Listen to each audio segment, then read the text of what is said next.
Welcome back. It's the Big Blue Banter, New York Giants football podcast. I'm Dan Schneider, joined as always my co-host Nick Volato. We're getting closer. We're not quite there.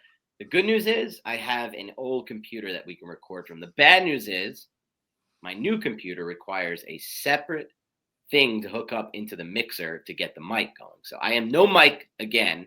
Sound is awful. It's the last one, I hope. I hope this thing is arriving from Amazon tomorrow. But the good news is you don't have to have me like holding the phone, shaking it like a Magruder film. What are those things? Magruder? Is that the word? Gruder films? What are the You talking about the Sabruder film? Sabruder film? Like the Sabruder That's film? not like that's like that was his last name, the guy who shot. The guy who captured the video of JFK getting his head blown off. So it's not going to be like Sabruder film where it's like shaking around and stuff. But the sound does suck. But we're going to move forward. It's a day one recap of Giants free agency. Not completely uneventful. Yeah, recap. Not completely uneventful, but Nick and I were kind of deciding when we wanted to get going and record this with kind of the looming nature of what Giants free agency is right now on day one, 6:15. We're recording this PM. Sun's about to go down. No quarterback. And we're just waiting for some news on that front. And then we're like, all right, let's just call it because I don't think it's going to happen today. And if it does, maybe it'll happen when we record and we'll react from there. But as of now, in free agency, the Giants have signed two players, Nick. Paulson Adebo. Is that how you pronounce his last name? I say Adebo, but I'm not really 100% certain. Okay. Adebo. And he's a cornerback who had played with the Saints, 26 years old, if I'm not mistaken. Then Robertson-Harris, a veteran interior defensive tackle, not quite 30. I think he's 29. That was a 31. 31. Wow, he is on the wrong side of 30. Okay. That was a 2-year, $10 million deal, according to Mike Garafolo. And the Paulson Adebo deal, Nick, was originally reported as 3 years, $30 million, but not close to that. It ended up being 3 years, $54 million, $18 million AAV for Paulson Adebo. This is a big swing for the New York Giants. And by the way, about what they would have had to pay Xavier McKinney last year. I think it's almost the same. So they opted for Adebo over McKinney. Adebo coming off an injury as well, I believe. Was it a fibula that he broke? A broken femur. So femur. Yeah, okay. Femur. Yeah. But I don't know if you saw the workout video floating around. He looks quite healthy. He's doing backflips. He's healthy. Yeah. I mean, they're not going to give him $54 million with 18 AAV if he wasn't fully recovered. But those are the two moves, Nick. We can start with reaction to that. And then on this pod, we're also going to get to the quarterback situation that stands. Because although the Giants haven't signed anyone to play quarterback for this football team, other teams have. And that takes people off the market. So let's start here with the players they did sign. Start with the big one here, Adebo. Yeah, Paulson Adebo. I'm going to go through just some cut-ups that I've made of him. And there should be a video hitting the streams of YouTube. If anybody wants to go check it out, I'll probably post that sometime tomorrow once I touch it up and finish it up. I like this signing just because he is a 25-year-old, 6'1", 190-pound, sticky man coverage cornerback who is a ball hawk. And I think the Giants need people who can create turnovers. This is one of the reasons why I don't want to say we talked ourselves into Tyler Nubin, but why Tyler Nubin really made sense. He led the University of Minnesota and broke their records, right? Like he had, I think, 13 or 14 interceptions in college. That set the record. He was a takeaway master. Adebo is similar to that. He knows how to get his hands on these balls, but when you watch him in man coverage, you see it. And when you see him in off coverage, when you see him be able to process these routes, he also has it from an off leverage, which makes sense with Shane Bowen because he's going to have the Giants not necessarily pressed up like Wink Martindale always did. So I get it from that standpoint. You don't really find many talented 25-year-olds who at cornerback who hit the open market. With that said, $18 million a year, is it a lot for a guy like Paulson Adebo? I don't think it's insane, right? It's around market value. He's getting paid the same as Jalen Johnson, who I think got paid either last offseason or the season before that. It's slightly less, about $1 million less, Paulson Adebo, what he's making over Jalen Johnson, which put him at about, I think, the 13th or 14th highest paid cornerback in the National Football League.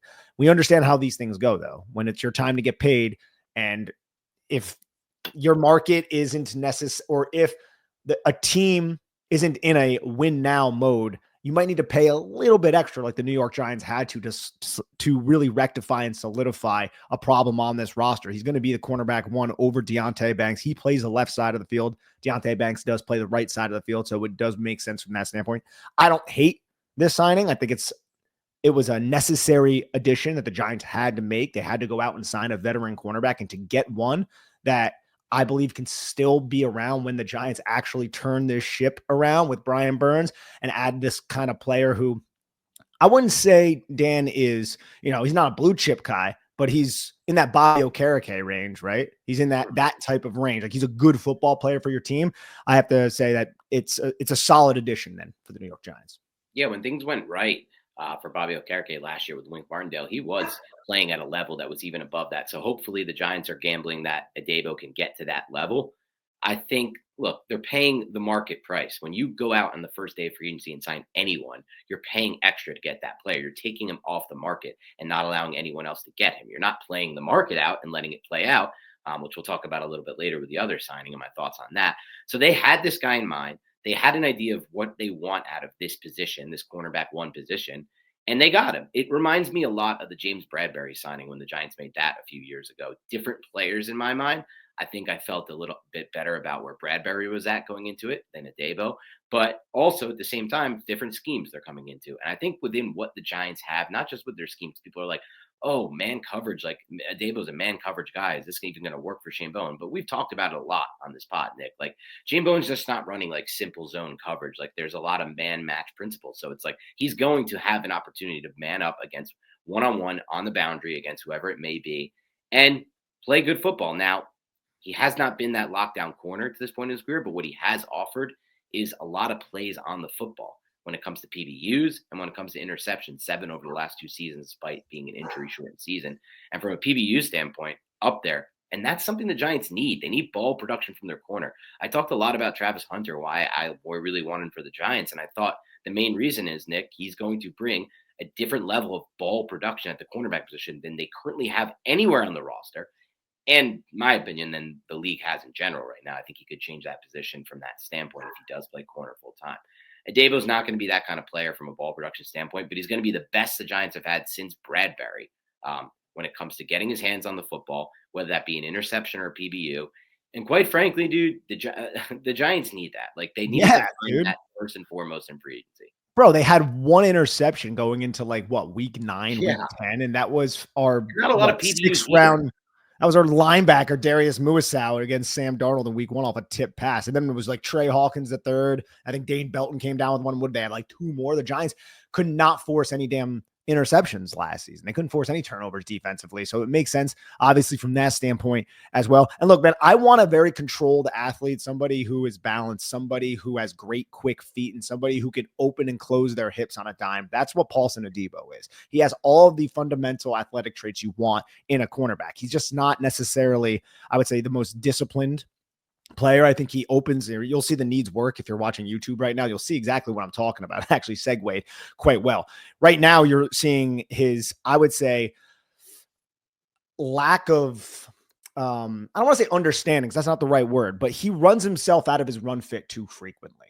He doesn't contain or be a forced defender all the time. He'll get sucked too far inside. And as you're seeing, if you're watching on YouTube, it allows to gain an edge on him. So I would like for him to keep the sanctity of the defense intact. And that's one thing that I do question when it comes to run defense. I don't think he is an enforcer as a tackler either. It's not that he's a bad run defender. I don't want to make it sound like that, but one mistake here or there, if you're slightly out of position, can lead to a 60-yard touchdown run in the NFL. And it's something that I took note on while going through his tape and while watching his film.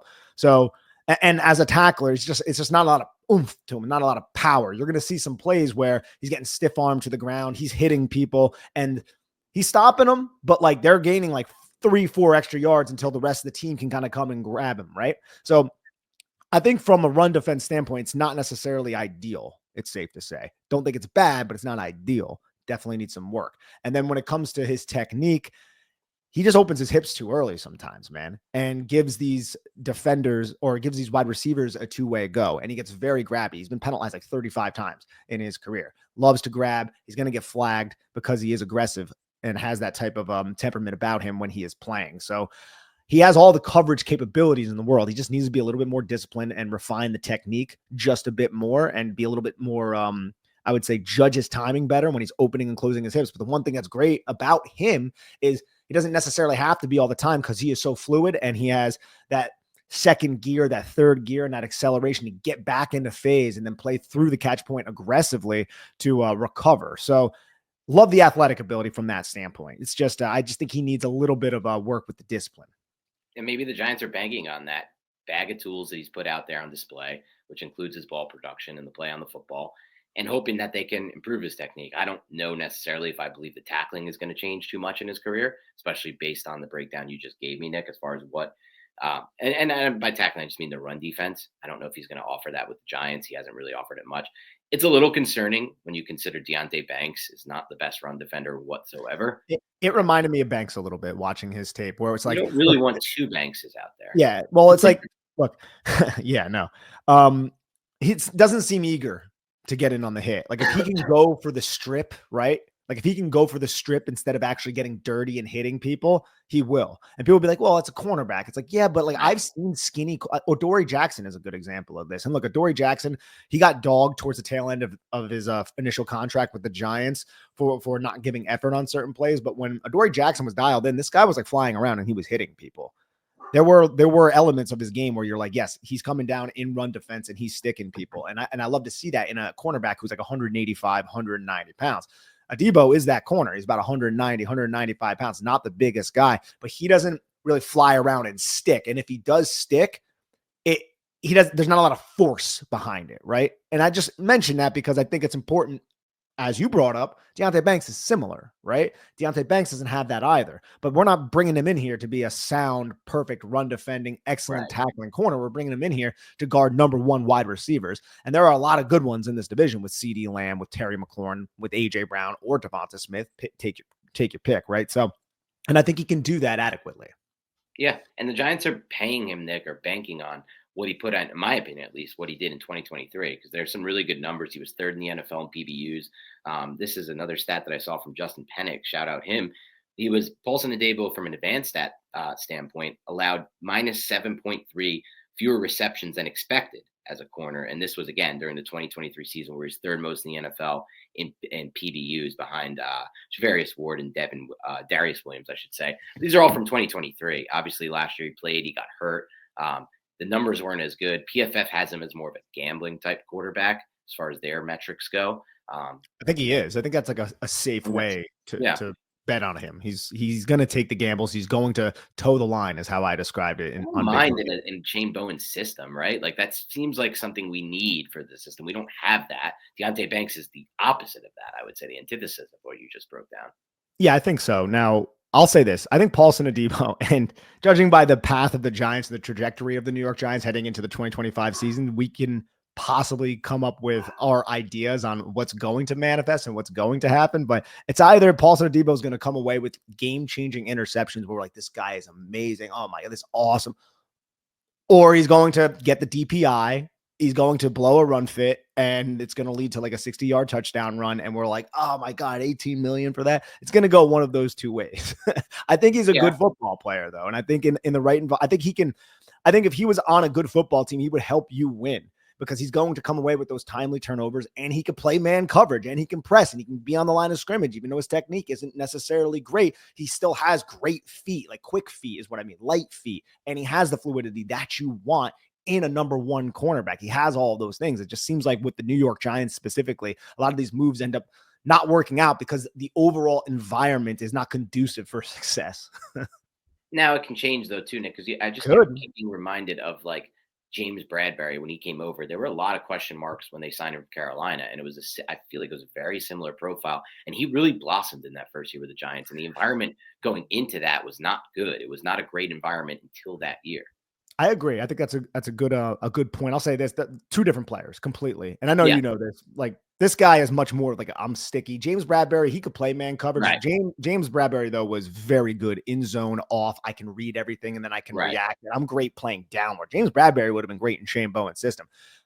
What I've seen from Adebo, he can do that as well. It's just if you have to like, what is his defining trait? What makes him special or an above average player at this position? And I would say is man coverage, but I do like his eyes. And there are plenty of plays throughout this highlight reel that I'm running on YouTube right now where you can see him off and he's getting He's in conflict, right? He's getting 1-2 at horizontal spacing, and he is just waiting for the quarterback to give him the slightest sign that he's going in one direction, and then he is freaking attacking. So he has that, and that will be a trait that can be leveraged by Shane Bowen and hopefully help the New York Giants if they can, get out of their own way in other areas. Yeah. And I don't mean to compare the two players. I mean to compare the two situations of where Bradbury was at. And I think that the Giants, by making this move, just like they did with Bradbury at the time, believe that they can get something out of Adebo in this specific system that he previously wasn't putting on tape, or that they think can be unlocked. And we'll see if it happens. It did click for Bradbury, and then obviously he aged out, signed with the Eagles, but in his last season with the Giants wasn't great. But I hope it can click for Adebo, because Giants just need someone at corner at this point who can play, who can get out there and not get destroyed. Now, from a short and long-term standpoint, Nick, of what does this mean for the roster construction, I'll start by saying 3-year contract. I mean, I don't feel like when we used to see a lot of these deals come out first day free agency, they'd be 5-year deals. There'd be a lot of guaranteed money deep into the contract. This one's probably not going to, this one's not going to look like, I think it was 54 million guaranteed. That's a lot, of course, and they'll probably move some of it back to that final third year. But this is not something I think it's 36 million guaranteed. 54 is okay, the total. 54 is the total. Sorry, at 36.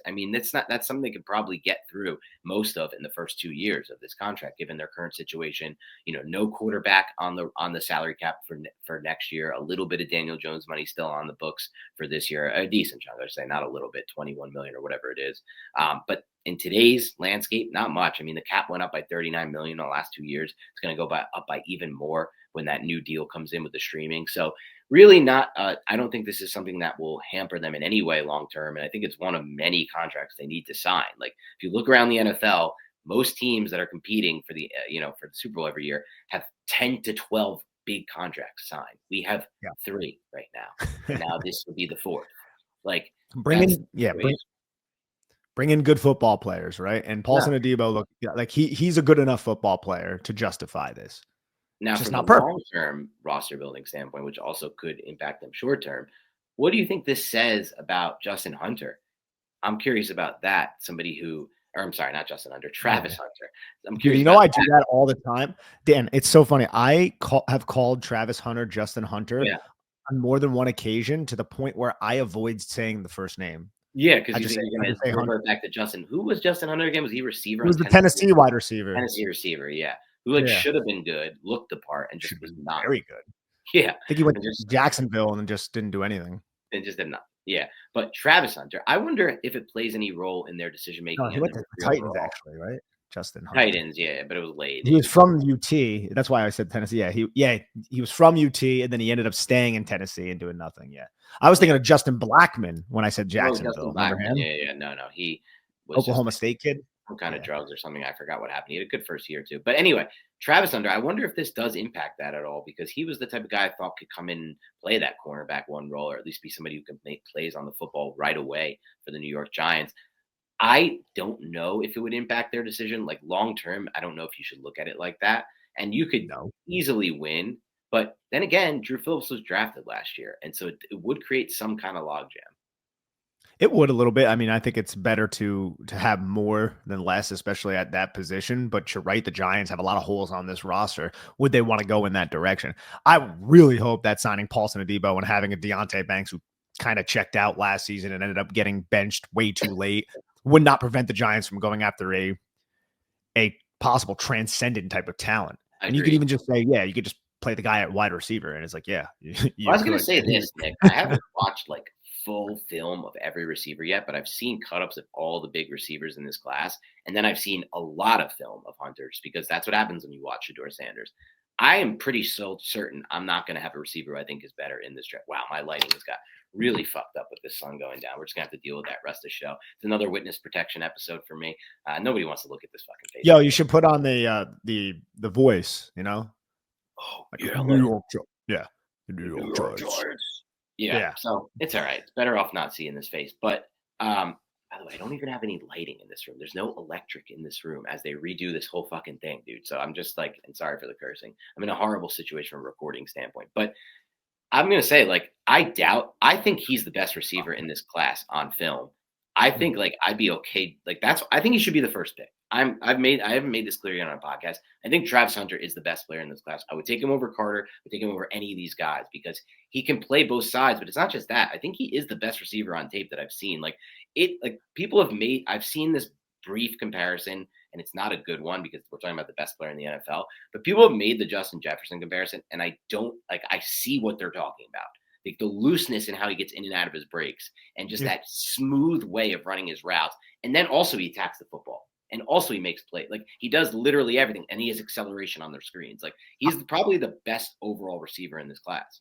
I don't know what he doesn't do as a receiver. Yeah, right. I don't. Like you need him to create yards after the catch. Cool. You need him to climb the ladder to go get it in high point. You need him to win contested catch situations. You need him to run the entire route tree. Fine. He can do everything. He can win every single level of the field. That's why I'm in the same boat. I've been saying this, I think, since I started like really diving into this draft. Like, I don't think I'm going to have anybody higher than this guy. This guy is like insane. Like even after this signing, right? Like I still feel the way for the Giants. I wouldn't mind them I'd be happy about them drafting him even after the signing. I just don't know if like Shane would go in that direction. If he's smart enough to see they take the best play, like you can put him in your play him either way. Okay, you're busy at cornerback. You want to play Banks, you want to play Adebo, you want to play Drew Phillips. Fine. Now we have an amazing wide receiver to pair with Neighbors. The reason why I say it is just because we haven't figured out the quarterback position. I think Shane would draft Hunter. See what I mean? I think he would draft Hunter and Paulson Adebo wouldn't prevent him from doing that. But if the Giants can't figure out this quarterback, they're going to be so desperate during the draft. And that's more so why I'm saying that. Yeah. Now we'll see what happens. We'll get to quarterback in a moment. Before we get there to the second sign of the Giants made. And there's been news just flying in. So I'm like checking my phone a bunch. Ryan Kelly just signed. Zach Wilson went to the Dolphins. Where'd Ryan Kelly go? Ryan Kelly is a Vikings on a 2-year deal.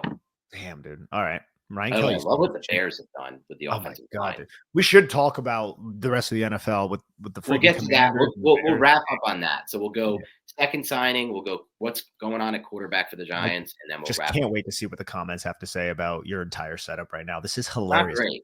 For the podcast, people who aren't watching on YouTube. Once I lose the sunlight, I'm done. I may have to just turn off video in general here. Like Dan literally, like you don't even see his eyes. All you see is like the bottom of his nose and his smile. This is insane. I don't even know what to do. Like the sun's going down. I have no lights in here. You have a phone near you. You could just use a flashlight and have it light up your room. How the hell would I do? This is not. Oh man, now I feel like I'm in a concert waving the flag. All right. Back to Roy Robertson-Harris. This is the only time I want to talk about the New York Giants, just to get off this painful existence that is watching you try to figure out your lights, dude. Let's talk about the Giants' pathetic free agency day one. Did I get now pathetic is strong. It's not pathetic, but it's not inspiring either. Ooh. All right. Yeah. So on this signing, my thought is, and I've said this before, and I'll say during the Gettleman era, I'll say it again. My first thought is, why are you taking these types of players on day one of free agency? In my mind, you let these types of players, Adebo, you got to go out and get, or someone's going to get him. These secondary types of guys that you think you're going to beat the market on or outsmart the market on. In my mind, you wait for these types of players and you get them later on the second and third wave free agency for cheaper. But the Giants really like this player. That's obvious by going out and getting him on day one. I like that he was released, so it doesn't factor into the compensatory pick formula. Other than that, I do not know too much. Yeah, so with Roy Robertson-Harris, I haven't watched any of his tape yet. I've got into Adebo. So he's 31. He is a year removed from a 42 pressure season with Jacksonville. And the previous season, 2022, he had 37 pressures. And the season before that, he had 35. So you're talking about decent production from a 290-pound, 6'5" interior defensive lineman. Now he's 31 years old. He's going to be 32 at the start of the season. One of the reasons why I think this signing even happened was because Andre Patterson was the defensive coordinator at UTEP when Roy Robertson-Harris was there. Now, I think like Roy Robertson-Harris might have been a freshman or so. He was young in his career, but there is a relationship there. And I think this is more just like, let's just get a depth signing and we're going to get it out of the way. But I say that, and then I look, what was the money? It was 2 years, $10 million per Garofalo. So we're talking about $5 million a year. It's akin to the Raheem Nunez-Roches signing. If the number 2 defensive lineman is not on the team right now, for the Giants, if the starting defensive lineman opposite Dex is not on the team right now, there's problems. All right. Yeah. I like Raheem Nunez-Roches, Roy Robertson-Harris. I got to watch him, but like, that's fine if he's your fourth defensive lineman and he's just in a rotation and he can come in and maybe give you some quickness off the snap again. I don't really know because I haven't seen. That's fine. But like, this can't be like, oh yeah, he might be the starter next to Dex, right? Like Right. Giants need to do something at interior defensive line still. Yeah, I mean, he had 46 pressures 2 years ago, 290 pounds. So definitely, I think, fit more of what you just said, quickness off the snap. But again, like that, you talked about the Nacho signing a couple years ago. That was later. I think that was like the second wave free agency. One hasn't really worked out that well in my mind for the Giants, and he's been a fine player. This one, you got to hope can work out better because you did it in the first wave free agency on day one. You really made like you let this hang around, and you could get him or another player equal for much cheaper later in the cycle. That's how it typically goes. Giants have not been doing that. Gettleman or Shane. It's not something I like personally, but I hope they're right on this one, right? I hope they saw something with that, like you said, the quickness off the snap that can give them a big rotational piece. But you're right, dude. Be like, this cannot be the solution for D tackle. They have to continue to go down the path. They obviously weren't going to get Milton Williams in this class. That they didn't have the money for that. They want to go that route, but they got to find some kind of solution here at D tackle, long term and short term, because they're going to get run on otherwise. And I don't think this is under that impression, right? You don't sign a 290-pound interior defensive lineman to stop the run. No, you don't. Now, I was thinking possibly in certain defensive packages, what if Roy Robertson-Harris is going to be the poor man's version, for a lack of a better term, of D'Amico Autry? Yeah. In Shane Bowen's system. So Shane just Bowen, that, like, kind of like what Jahad Ward was for Wink Martindale, just a bigger bodied edge where if Kayvon or if Brian Burns are being spelled, he can come in and he could take on that tight end to the strong side and he can try to just act as an anchor, more so from maybe a run defense standpoint. I don't know how quick he is. Again, I'm speaking without watching the tape quite yet. So next podcast, I'll have tape under my belt watched of Roy Robertson-Harris, and I'll report back. I know he's coming off of a pretty lackluster season, and he's getting a little long in the tooth. So it's something to certainly consider. I think he had 16 pressures last year in 226 pass rushing snaps with 2 sacks. This guy has 25 sacks in his career. If he can give you like 3 sacks a year, 3.5 sacks, that's solid for a player like this.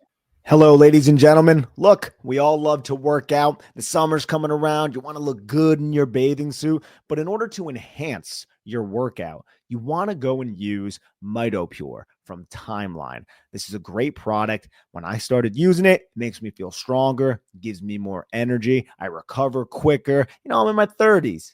I still have the energy to work out. And if you want that energy, you really should give Timeline's MitoPure a shot and work it into your routine. The great year of 2025 is your year to be the best, most energized, most revitalized you. MitoPure promotes cellular renewal and mitochondrial health to address common signs of aging at the root. MitoPure is the research-backed innovation that unlocks your fullest potential. Timeline is offering 10% off your order of MitoPure right now. So go to timeline.com/banter. It's timeline.com/banter. That's TIMELINE. Depth signing, like you said, and hopefully he can play a role in the rotation. All right, Nick, let's talk about the situation at quarterback for the Giants. This was, in my mind, a really bad day for the Giants on the quarterback carousel. I'll get into why in a second. It depends where you're at with that. I know it's controversial. You and I both had some hope for Aaron Rodgers. I probably had maybe a little bit more than you. I really want the Giants to sign I wanted Aaron Rodgers too. I think but I think it's almost, okay, I didn't know how badly you want it. I really want them to sign Aaron Rodgers.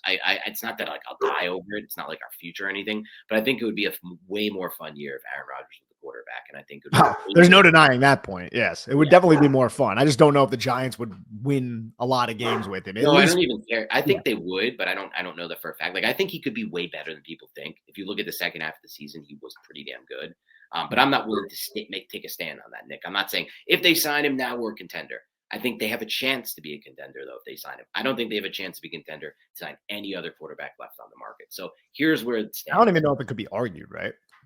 Like, Some would argue what other quarterback is well, going a to lot at of least people give him would a argue chance? that Rodgers doesn't give you that chance now. That's Gotcha. That I can understand. based on what happened with the Jets. I just think it's a new year, 1 year recovered from the Achilles, 18-4 touchdown interception ratio the last 10 games. Different situation than he had in the Jets. Real coach, if you want to call him that, Dable, I will, over what the Jets had. I mean, Ulbrich was an absolute disaster of a coach, and that whole thing was just a collapse. It was a joke of a locker room when they fired Salah week 5. So Robert Salah. So I just have hope for Rodgers that I don't, and he's at least proven it, right? Like he's a multiple time MVP, Super Bowl MVP, like actually can throw a football, which the Giants haven't had in years. But look, as far as that situation goes, if the Giants are going to get Rodgers or not, here's what happened on day one. Justin Fields, a player you and I were somewhat interested in, off the market, signed with the Jets. Sam Darnold goes to the Seahawks. What does that do for the Vikings? It puts them in a tough spot. Now they have just J.J. McCarthy on the roster. They may re-sign Daniel Jones, which I find funny, or he'll go to Indianapolis, Jones, and I think it was up to him. He'll go to Minnesota. But the fact that the Vikings haven't re-signed Jones yet, Nick, tells me that that's not their first plan. Their first plan isn't to go Jones and McCarthy. So what else would be in the mix for them, right? Like it could be Aaron Rodgers. I think that's possibly in play for the Vikings. But more so than that, the Steelers lost Fields, and the Steelers were going to be the ones who signed Fields and took themselves out of the quarterback market. And now that they've lost Fields, I think their number one priority right now, the Steelers, is Aaron Rodgers. And we've already heard a ton on that. So before it seemed like, oh, Rodgers' best option was the Giants. He's going to get Malik Neighbors. He doesn't have to move. And that's probably where he's going to go. That was when people assumed the Steelers would sign Justin Fields. Now that the Steelers have not signed Justin Fields and he's off the market, if you're Aaron Rodgers, do you want to come play for the Giants where you don't have to move and you can stay in your same house? Or do you want your legacy to end differently with a team like the Steelers, who have a much better defense than the Giants? They just traded for DK Metcalf. They have George Pickens already on the roster. They probably have a better O-line than the Giants. That can be debatable, but they probably have a better O-line than the Giants, even though they lost Dan Moore today. And they have a coach who's never lost, never had worse than a 500 record. So there's stability there as well. You're probably going to pick Pittsburgh if you're Aaron Rodgers, and you have to imagine the only reason you wouldn't is because you don't want to move, right? You don't want to move. Or, I mean, I think there's like, I'm hopeful that it's like, I want to play for Dable. I like the way he runs an offense. Yeah, it could be absolutely interpersonal relationship. Like the Pittsburgh Steelers, they still have Arthur Smith there. That's not a good system for Aaron Rodgers. No quarterback wants to play with Arthur Smith.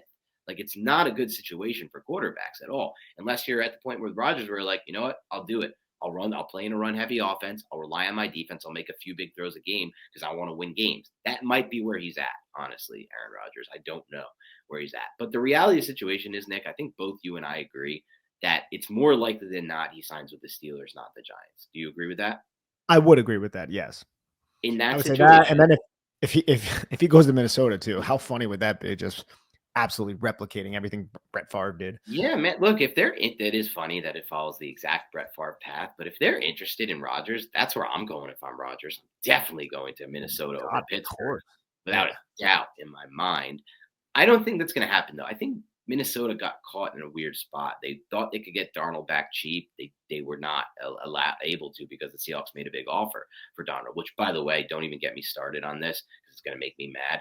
Darnold signed for less 3 years later than Joe Shane gave Daniel Jones. And Darnold actually was good last year. Like, Jones was good in 2022, like running the football, running bootlegs, like winning some game-winning drives, Green Bay. Yeah. Darnold, like, put up numbers all year and threw the football at all three levels and signed for less 3 years later with the salary cap rose and above. It's like, I don't think either of us, we were both like not hard enough on Shane with that contract, not letting him hit the market. Like, you got to let Daniel Jones hit the market. That's what the Vikings did. And Darnold came out with that contract. The Giants didn't let Jones hit the market. We don't need to go back on it. It just was frustrating to see that Darnold is getting less than Jones when those were like their career years, and one looks way different than the other. Oh, way different. Yeah. Way different. I mean, way, way different. He won 13 games too. Jones squeaked to 9 games with 3-7-1 down the stretch. So it's like, it is what it is there. But with that in mind, dude, with the Vikings now in that position, like they're looking at Russell Wilson and McCarthy, Rodgers and McCarthy. Like those are the options, I guess, for Minnesota. I'm not sure, or I guess Jones and McCarthy. I'm not sure where they're going to go either, dude. And then you have the Titans, the last piece of all this, who have not made a move yet at quarterback either, just like the Giants. And I've heard they're also in on Russell Wilson. Now, as far as it stands, one final thing that I didn't mention, Josina Anderson reported today, Nick, that 3 teams are interested in Jameis Winston, and the Giants are one of them. The 2 other teams, I believe, was the 49ers and Chiefs, just interested in him as a backup. Giants are the only team that could give him a chance to start. So that's where the Giants are at right now. Interested in Russell Wilson, interested in Rodgers, and interested in Winston from the reports we've heard.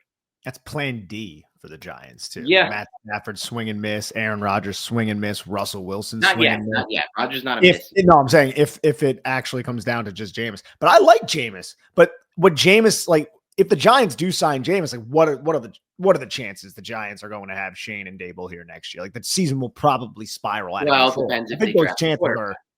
What's up? I think it depends entirely then if they draft the quarterback. But like, say they get Jameis and Russ doesn't go to Tennessee. Like to me, one of the talking points that I mean, by the time you're listening to this, could be completely debunked. But yeah, I don't think we're talking enough about just Tennessee drafting Cam Ward. You know, like I feel like we're all just. In a second. I want to get to that in a second. Let's get to the Tennessee Ward Giants stuff in a second.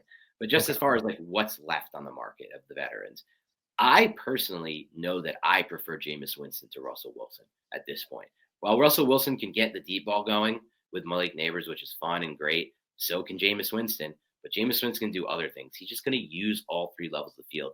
I don't think Russell Wilson or Jameis Winston has any kind of win ceiling. If you sign either one, Russell might be able to win you more games. He turns the ball over less. He might also be extremely frustrating. He was really bad pocket management, really bad in any game George Pickens didn't play last year. And they had a great defense behind him, which you won't have with the Giants. But regardless, it's not enough, Nick, for me to care about squeaking a few extra wins out with Russell. I'd rather get Jameson because I know Jameis is going to use all 3 levels of the field. Cedric Tillman broke out with him last year. Jerry Jeudy broke out with him last year. Eli Moore went from no catches game to like 3 for 60. And Njoku was having a bad down year, according to the stats, started to pick up stats when Jameis came in. 4 receivers operated with him. He led the league in air yards. He used the intermediate levels, outside the numbers, inside the numbers, in breakers that we haven't seen in years on a consistent basis that we won't get with Russell Wilson whatsoever. We are not getting that with Russell Wilson. He never did and he never will, not this late into his career. So I'd rather lose a few more games, but actually get our passing game going to an extent where we can see what these goddamn receivers have instead of just another year of no rhythmic passing game. Russell Wilson lobbing some deep balls, us running the ball, running bootleg, and then getting the ball out there. To me, it's not worth the extra couple wins Russell's going to get you. Also, you got to think about the financial side of it. And that's what makes me go Jameis. Jameis is going to be significantly cheaper than Russell Wilson. But at this point, the market could be dictating a little bit more, which is interesting because I don't know what's going on with Russell Wilson. I don't know if his agents are having 2 different teams talk and they're trying to like up the – I have no idea what's going on from that standpoint. But theoretically, it makes a lot more sense that Jameis Winston is going to be a fraction of what Russell Wilson will probably command. I'd actually prefer Winston at the same price as Russell personally, but it is what it is. I'm done. I'm not interested in this Russell thing, man. It's going to happen probably. We're probably going to end up with this guy because you know how they are. They're not going to sign Jameis over Russell. They think that Russell can help them win games. The Giants aren't winning a lot of games with Russell Wilson next year. Let's be honest about our situation and what he was last year. All right, let's say this. Entering the season, if we go back 2 weeks, what was the likelihood, even if the best case scenario came true, that the Giants were going to win games in 2025 from a quarterback standpoint? Rodgers. Matt Stafford, I would say. Oh, getting Matt Stafford. And that was unlikely that it wasn't easily there wasn't an easy path to where we can say that's definitely going to happen. It seemed like the Giants were going to put up a lot and we would not have liked that. And they were going to pay him a lot, which was like, oh man, we're going to do that. Okay. I could stomach that, but I didn't want to part ways with 34. I didn't want to part ways with 2, but Stafford didn't want to come here. So like, why would you want to leave Sean McVay in Los Angeles if you could just figure it out from a monetary standpoint and financial standpoint, which they did. So, I just don't know how the Giants are going to win games. It would be Rodgers, as we've brought up throughout this. But then without Rodgers, it's like, all right, now who are we talking about? It's probably Russ. Like there was a point last year where we were mad that the Giants didn't bring in Russ. And at $1 million, that's what it would have been, like 1.2 million. That was the big thing at 1.2 million. But like, which is crazy to think, dude. Putting the money aside, though, Nick. Let's just say, like, I want to put the money aside for the state of this argument because I don't really care about the short-term money the Giants are going to spend. We have no contract signed. Like we're completely fine from a cap standpoint. Look around the NFL. Look at what teams are doing with their cap. But like, even money aside, the way that season ended for us, dude, I felt differently when I was mad about Shane not doing it mid-year when they cut Jones and they had no quarterbacks or playing lock than I do now after seeing that season play out for Russell and the Steelers because he didn't end strong, just like the same thing with Denver. He didn't end strong. He doesn't use the middle of the field, so we're not really going to get that going. We'll have another year of just really not understanding what these receivers can offer us. We'll get deep ball going. That's great. We didn't have that last year. We'll get the deep ball going. Nice. Hopefully, though, like it's not even a guarantee there either, because I was reading something today about like people were talking about how like Dan Moore and the signing that the Steelers' former tackle, like, he was a better player, but Russ just was really bad managing the pocket and really bad from a pocket presence standpoint. And that was something that showed up in Denver's last year with Payton. Like his pocket presence had really fallen Yeah. off. He didn't have the same athleticism. So like I just don't care enough about getting Russ in. If I could just get Jameis, who's going to toss it around, throw a ton of interceptions, I'm sure. We're not going to win games either way, but at least we're going to move the ball through the air and have exciting passing game where I can be like, oh, Hyatt can do this. Oh, Wandell can do that. Jameis is so much more exciting than Russell Wilson. Yeah. I think if they are trying to win games, Russell may be better than Jameis. I am interested to see if the Giants were to land Jameis, how the relationship with Dable and Jameis Winston would, how that would ensue over a season of Jameis Winston-like mistakes. But I've been a big Jameis Winston fan for a while. So, I mean, I would support that. But again, what are we talking about here? Like, we're talking about winning 5 games maybe at most. Maybe a little more if the defense takes like some sort of step forward. Okereke kind of plays better, and the Brian Burns really comes into his own. Dexter Lawrence healthy. If they can land a good defensive lineman in the draft to complement Dexter Lawrence, there is a path. This is one thing I love about the NFL. What happened? The Giants just re-signed Darius Slayton for a 3-year, $36 million contract.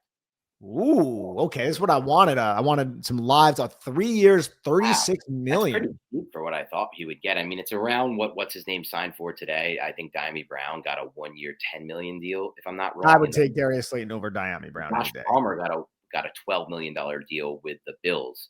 And I think I'd take Slayton over both of those players. I would as well. I think, yeah. We like Slayton. I mean, we've always liked him on this podcast. He doesn't like you, though. What are you saying? Oh, just the Barkley thing? Yeah, no, he tweeted at you the one time. I'm just busting your balls. Oh, yeah. Yeah, he didn't like what I said about Barkley one time. But look, Darius Slayton, 3 years, $36 million, re-signed with the Giants. I'm in on that one. Three for 36. What is that? AAV. Math me. 12. 12. So that puts him, right at Josh Palmer. Right above Alan Lazard, above Jacoby Myers. Now those deals were done. And then it really puts it from a last year's contract standpoint right under Darnell Mooney, which to me, I think I like. He'd get more than what he got, honestly. The tape's good. I thought he'd get more. That's fine with me. I'm very curious to know what his market was, because I thought there would be teams that would want to come in and add him, and he could be that too for them, right? To complement. You know what? A team like, I think I heard somebody say the Cowboys, but they can't do anything from a cap standpoint. But like he would have been perfect to complement CeeDee Lamb, like that type of situation, right? But yeah, I mean that's not a terrible contract for him. It's just my first thought on it was, man, they do not like Jalen Hyatt, dude. And that was a trade. What's to say about Hyatt, man? This is so insane. It says something. The Hyatt situation is insane, dude. Like. They traded up to get Hyatt and said they were going to take him in round 2 if JMS wasn't on the board. Now, 2 years later, they've just given up on that. I mean, is it possible they don't like what they've seen since he's been in the building? Fine. But all we've seen is a hard worker who made plays in training camp and the preseason and in regular season when he got a chance last year, 2 years ago, I mean. So, like, I just am confused by the Hyatt situation. So am I. I mean, it's very easy that he could have came into the building and they just don't like certain aspects about him. But this is like, if they liked Hyatt, I mean, we've known for a while the Giants brass does not like Jalen Hyatt, so this is not a surprise. But this would have been the one, like, hey, maybe he showed something towards the end of the year. Right. You let Darius Slayton walk. You don't sign Darius Slayton. They're bringing Darius Slayton back. Now I'll say this: do you think this is also like the Giants just trying to hold this locker room together, because Slayton has been this core person through all of the turmoil of the recent New York Giant years? Darius Slayton has been this core person, and it's been turbulent too, man. It's been a little up and down. He's liked Instagram posts, and I think he's said a couple things that were critical of the New York Giants, but now he's back here on a 3-year deal. They rewarded him with, I would say, a solid contract for his skill set. He's going to be a focal point of this offense to complement Malik Neighbors. He wants to be in this for another 3 years. How old is he? Like 27, 28? Probably in that range. I'm not sure. Yeah, I can pull it up here in a second. But my point is, like, how much of you do you think this is like Joe Shane and Brian Dable just bringing back? We need competent veteran leadership on this young team. Let's keep this guy who has kind of been with us through the thick and thin. Possible. I would hope it's not the case, Nick, the Yeah, way same I here. stand, because I don't want to make decisions based on that. And it's a new fresh year. Like I always believe in the new fresh year. And you don't need like the locker room is fine as it stands to start a year. Just win games, and guess what? The locker room's going to sort itself out. Don't win games, and guess what? It's going to be another bad locker room. That's kind of what all locker rooms to me are based on, if you're winning or not. And if also from the start, it's do you have belief that you can win? I don't think this team ever had belief they could win. Personally, I'll stand by this to my grave with Daniel Jones, the starting quarterback. They may have told the media that and said puff pieces that sounded great about their belief in this guy, but I don't think they ever really believed they were going to be a competitive team. If they don't have a quarterback in this year, they're going to have that same non-belief. When they get that quarterback, they will have that belief. But I'm hoping that Darius Slayton gets to play with a good quarterback at some point in his career, because guess what, dude? I'll say this about Slayton. 2 years ago, Nick, week 17, week 18, when he got to play with Tyrod Taylor, he had back-to-back weeks, Darius Slayton, of 65 and 70-yard touchdown receptions for the Giants. Game-changing, game-altering touchdowns in each of those weeks he had when he had Tyrod Taylor throwing the ball, who had the 8th best explosive pass, the number 1 best explosive pass rate in the NFL of all quarterbacks in 2023. So I hope now that he's, turning into basically a career giant, it feels like, he's going to play out this contract. I hope he gets that quarterback play. And that leads me to the next point. With Cam Ward, here's the thing, Nick. We'll wrap up here at quarterback. With the Giants striking out on Stafford, striking out probably on Rodgers, we think, they're going to be turned to what we discussed, Jameis or Russ or whatever it may be. I think it puts them in a position that I didn't want them to be in, where they're going to be more desperate to make this trade up for Cam Ward at number 1 overall. Now, in theory, the way I see it, no team ever, and this was proven last year with the Patriots and with the Commanders, and it's been proven time after time, and all you need is logic and common sense to understand this.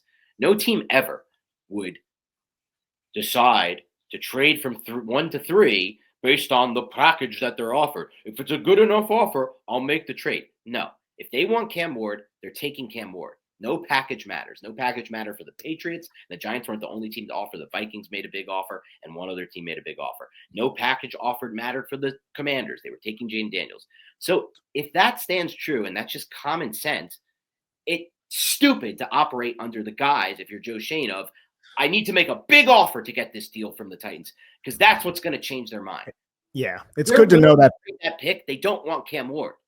Yeah, it's good to know that package size doesn't matter. Yeah. I don't want to go crazy in that sense, though, Nick. Like, if they're willing to make that trade and there's all these heavy talks, then are they going to take Cam Ward? If not, play it smart and let them take the pick and let them take Abdul Carter, which is who they want, Nick, and then let's see what happens at 2 with the Browns.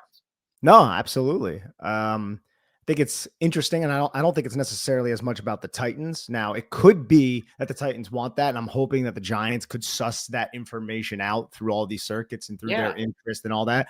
But it could be also that the Browns are trying to trade up or another one of those teams. Now, with the Jets getting Fields and the Raiders getting whoever the hell they got again for Geno Smith, it really is just the Giants, the Browns, and the Titans that are somewhat in this argument and in this conversation, right? So it gets really interesting. The Giants are picking last of that group, and I wouldn't want to be Joe Schoen making that decision if you are so desperate and want Cam Ward. Because I agree with you, man. You got to sit and you got to be patient there, but you can easily get bit in the ass, and the Browns could trade up and end up getting him. And then what? Like, do you love Shador? Or do you go with the Jackson Dart? You're missing out on Aaron Rodgers more than likely. You missed out on Sam Dart. You're missing out on all of these options. Are you entering this season, this make or break year for you, with no one basically at quarterback? Like, is that going to be the reality that the Giants find themselves in? And that also puts it in our minds that, damn, like they might be so desperate that they actually do trade more to get up there. And it's going to set the franchise back. And it's one of the many reasons, Dan, why you and I did not want these two to be retained, specifically Joe Schoen. But if Joe Schoen wasn't retained, we didn't want Brian Daboll to be retained, because this could happen and it could really affect the New York Giants moving forward, especially if Cam Ward doesn't end up working out. And, who knows if the guy they bring in is going to, there's so much that kind of goes into this, dude. You're right. And I think that's part of the reason we wanted them to sign Rodgers and not strike out on Stafford and Rodgers. In the sense of and it's not over yet. They could still sign Rodgers as the time of us recording this. But because then they get back those chips of leverage. Right now, the Titans are looking at it like, I don't care that you know that we don't want to drop past 3. I bet they're looking at it like that. I don't care that you know that, Joe Shane. You still have to worry about the Browns. You still have to worry about the Browns. To get to 3-1 is the only way you're going to get Ward, because the Browns will take Ward. Now, I'm not sold on that, Nick, because I've seen a lot of dot connecting between Shedeur Sanders and the Browns. A lot, from the coaching side, from other things that I've seen. Shedeur recently saying he would like to play for the Browns, or would play for the Browns. There was some concern about that. So I want to play the market out. But I think the Giants, what it will come down to, Nick, now that we're striking out at quarterback and free agency, it's going to come down to, are they okay with taking Shedeur Sanders at 3? If they don't, and if they are, I don't think they're going to trade up with the Titans. If not, I think they're going to make that move. And I got to tell you, Nick, I think it's going to be a lot more trade compensation than we want and than we think is going to happen. I think Joe Shane is going to lose this deal, just how I feel about it. And it could be the 2026 first. It could honestly be the 2026 first. Which would be terrible. Now, we we brought up that Darius Slayton may be coming back because he has some sort of inclination that the Giants would be drafting Cam Ward or bringing in a young quarterback, right? What if he and his agents are aware that they're going to land one of these big free agents, whether that be Russ or Aaron Rodgers? Like, I wonder if we're going to hang this up right now or in 10 minutes, and then we're going to get word that the Giants signed Rodgers or Russell Wilson or somebody. Because why would Darius Slayton want to come back here unless the quarterback situation was figured out to some degree? It might be his best offer. Could be, but yeah, 12 million. I'm trying to think if there's any other team, but there's really no way for me to know that. It's not a bad offer, and we don't know what the market was.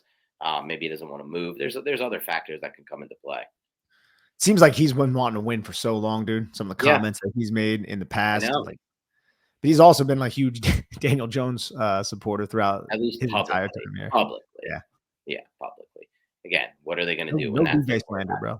You're always going to support your guy who the team has signed, just like 100%.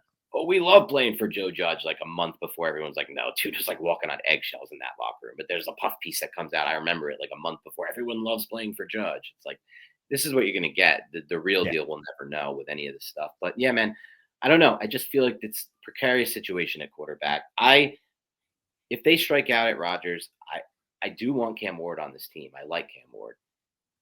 Ultimately, we're going to have to get on board with what the compensation is no matter what. But I do feel like Joe Shane has more leverage than he realizes here, or than maybe the Titans realize, because I don't think the Titans want to drop past the point where they can get Carter or Hunter. And I really think it's Carter for them. And I think in their mind, they could trade with the Giants to 3. Giants take Ward, Browns take Sanders, and they could still get the guy they wanted at 1 while picking up extra stuff. But in that scenario, you should think a deal can easily get done. The Giants won't have to give up much. But from the Titans standpoint, they can use the card of, wow, you don't have anything in free agency. All you have on your roster is Jameis Winston. We know you need to do this. Give us all this. Give us what we want. Yeah, it's one of those situations, man, that you don't want to find yourself in. But retaining these guys was Yep. You said it best. Was the choice, right? And now everybody knows how desperate the Giants are. The Giants entered this season, Dan, and the audience, with just an absolute target on their back. The entire NFL knows how desperate Joe Shane, they have 1 foot out the freaking door, dude. Of course they're going to try to exploit that situation to their team's advantage. Why would they not?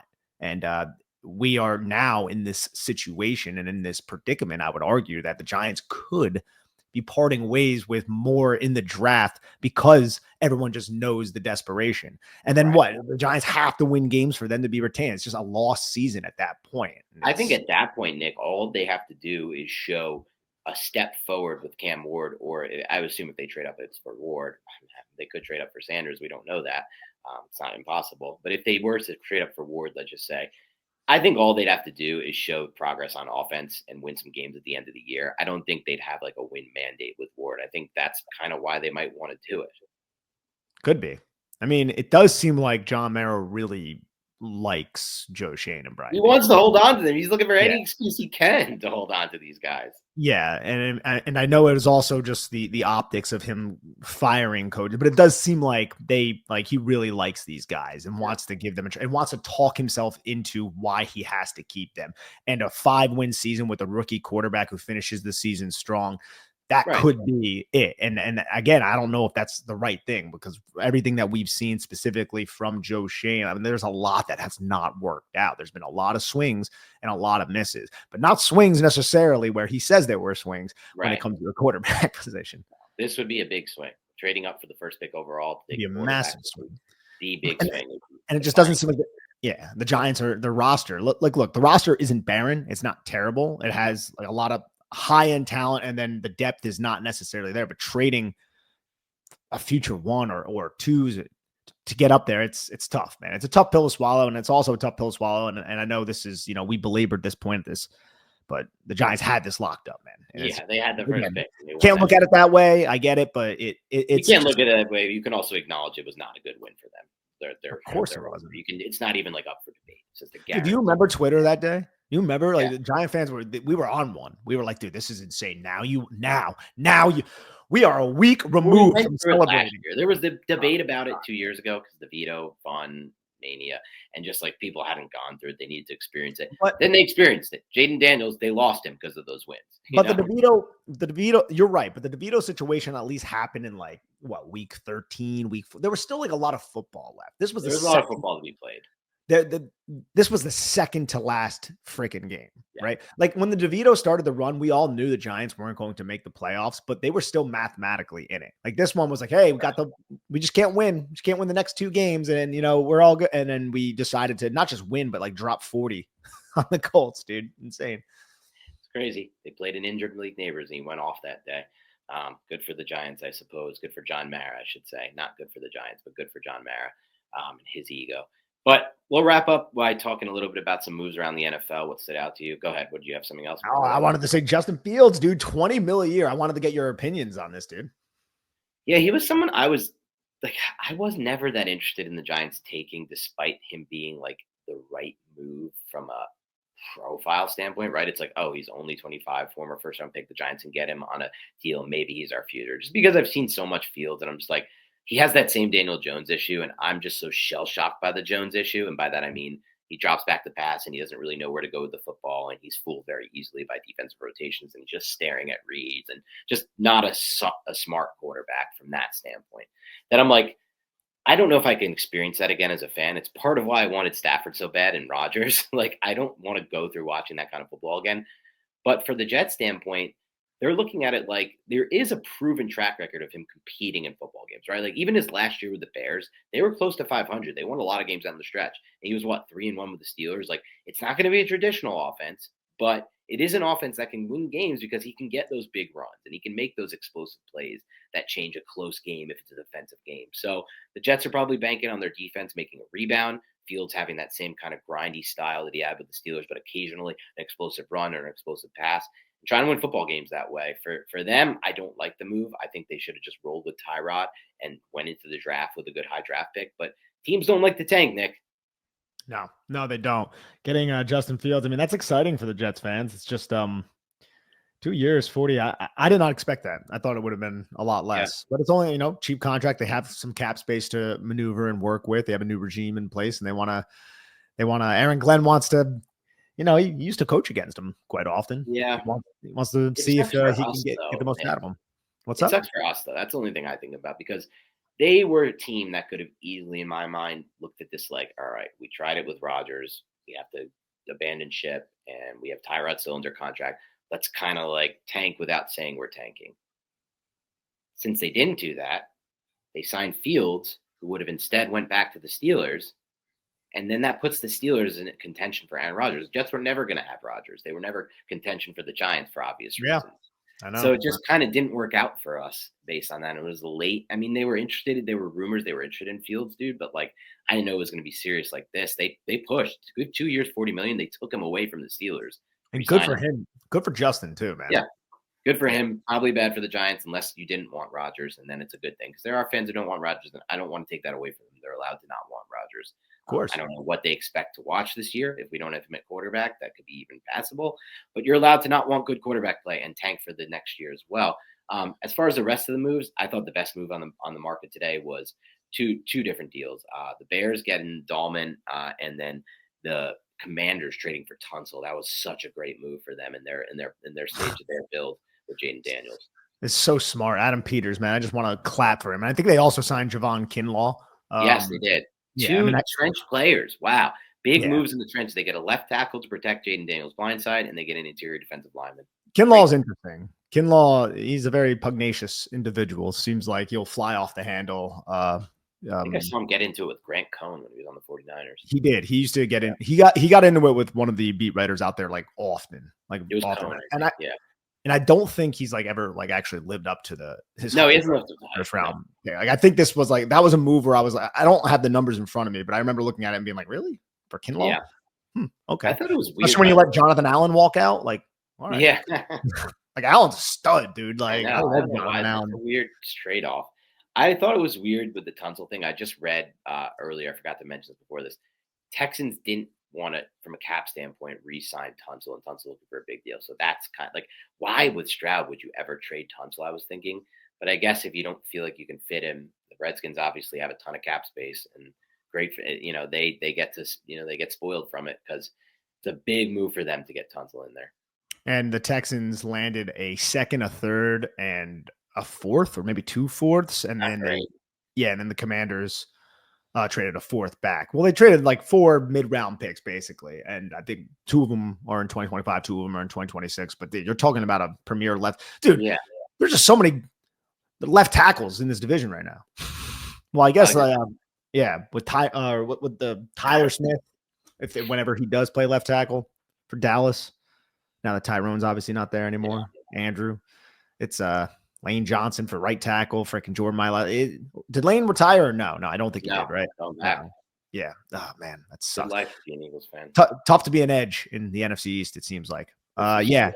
Chicago too, man. I mean, you mentioned Dahlman. They signed my guy Dio Odenbo as well, and they brought in another. I'm trying to find who exactly it was, but they brought in another person for the trenches. It's just like they just solidify their trenches defensively. They signed 2 guys prior to free agency on the offensive line. Their whole philosophy is let's just get tough in the trenches and protect Caleb Williams, give him some time to throw the damn football.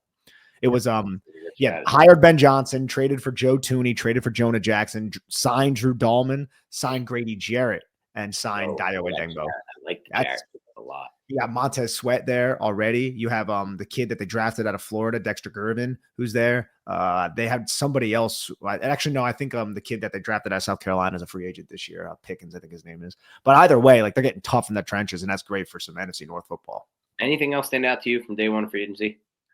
Those were the main ones. We're going to get news as we go. Yeah, we're getting a bunch of news. J.C. Horn resetting the cornerback market was interesting. I have so much respect for J.C. Horn. I think he's one of the more underrated players in the National Football League. So I'm glad that he was rewarded with the contract that his tape seems to suggest he deserves. Yeah, at one point I thought the Giants might be interested in him in that draft class. All right, that's all the time we have for today. Thank you so much for tuning into the Big Blue Banter podcast. By tomorrow, I hope that Amazon shipment is in Amazon, so I can get my microphone set up. And hopefully we have more news to talk about. Hopefully good news for the Giants. At least in Nick and my mind, that would be signing Aaron Rodgers. I know there's a lot of disagreement on that, and I'm totally okay with that. But I want to see somebody who could throw a freaking football again on this team. So have a great rest of your night. We'll talk to you soon. Go Giants.